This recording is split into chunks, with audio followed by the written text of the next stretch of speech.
Okay, for this third category, we're gonna talk about psychosocial development. So I'm gonna ask you a couple set of questions, and just answer them to the best of your ability. Okay, so like we said before, you're 20 now. So look back at your childhood play experiences, like back then, like let's say early childhood or like middle childhood. Who did you used to play with? All that, and how did those interactions shape your social skills, cooperation, and/or problem-solving abilities? Did you notice any changes in your approach to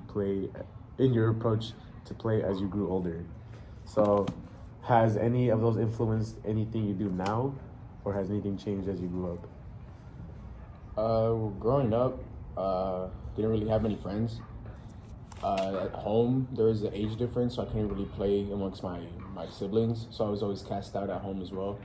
And then at school, I would try to make friends, but they wouldn't really be my friends, if that makes sense. They would act it, but I could tell it wasn't there. They would always make fun of me, and friends do that, but sometimes it would just be a little too far, and it would be a little more constant.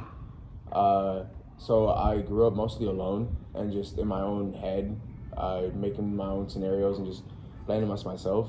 So I kind of grew accustomed to being the odd one out. And the way it developed me is just seeing things from a different point of view. So whenever I'm in a group setting and I see somebody not being heard, I'll get their attention because I know what it's like to be there.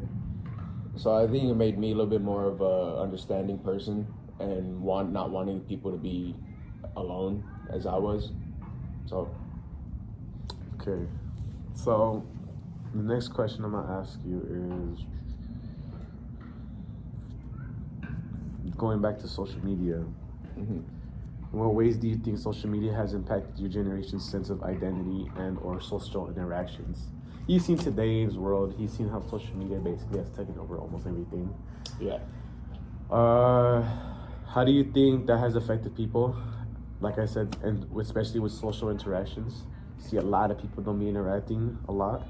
Yeah. Have you observed any effects, positive or negative, in your own life and/or the lives of your peers? Yes. With the rise of social media and the whole movements that have been going on, there's a lot of controversy. There's a lot of videos that you see of both genders doing really messed up things, and that's all you see on social media. So that's the general idea you get of the opposite gender, just pure negativity. And I've seen it happen to a lot of people where they're scared of talking to people because they're just like, oh no, they're just gonna hurt me. They don't want to do anything, and they just don't socialize because of that. Yeah, I got you. So, describe how you see yourself today. How has your self-concept evolved during your late adolescence and/or early childhood? Reflect on the factors or experiences that have influenced your sense of identity and today. So what factors do you think have formed you or who you are today? Like, what factors in your early life or have developed you into Mikey today? Well, one of the main factors is always trying to have a smile on my face and smile through it, because no one cares. Genuinely, no one cares what you're going through. So it's you against everyone. So if you don't have your back, no one else is gonna have it. So I put a smile on my face to feel better even now. I did it when I was younger. And the way I saw myself when I was younger is I was this kid who had nobody. That's how I always saw myself, and now I'm just like, I don't need people. People need me. A little bit of ego in there, I know, but it is what it is. You got to tell yourself what you got to tell yourself to keep pushing. Nice.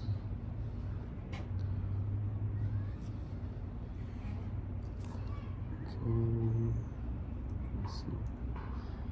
Where are we at? 4 minutes.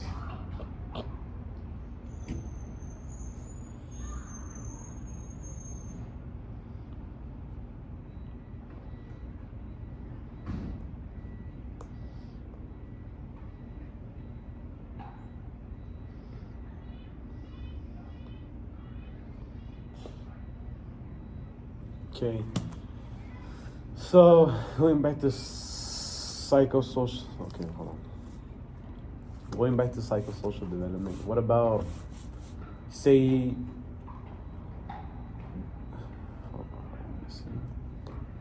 going back to psychosocial development, how the friends you have now, how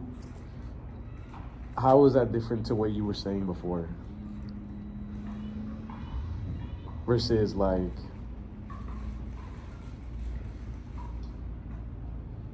I fucked that question. Ask was my friend about person how they think social media has impacted the generation. Well, you already answered that. Oh wait, no, hold on. Okay, well, we're gonna go back to that question a bit. Okay, so going back to psychosocial development, how do you think social media has impacted making friends in this generation? It's impacted making friends because people, now that there's just a screen that you could text with anybody in the world with, they would rather have a conversation over the screen than in person, because in person they just freeze up, they don't know what to talk about. And over text, you could do it wherever you want, whenever you want, however you want. And there's no embarrassment or immediate embarrassment, so it's safer, I guess, for them. So people don't socialize, basically. Yeah, people don't socialize because of social media. Yeah, and it's all in the palm of their hand. So why should they talk when they could just look at it and just type it in? And that's obviously not the same as talking in person, right?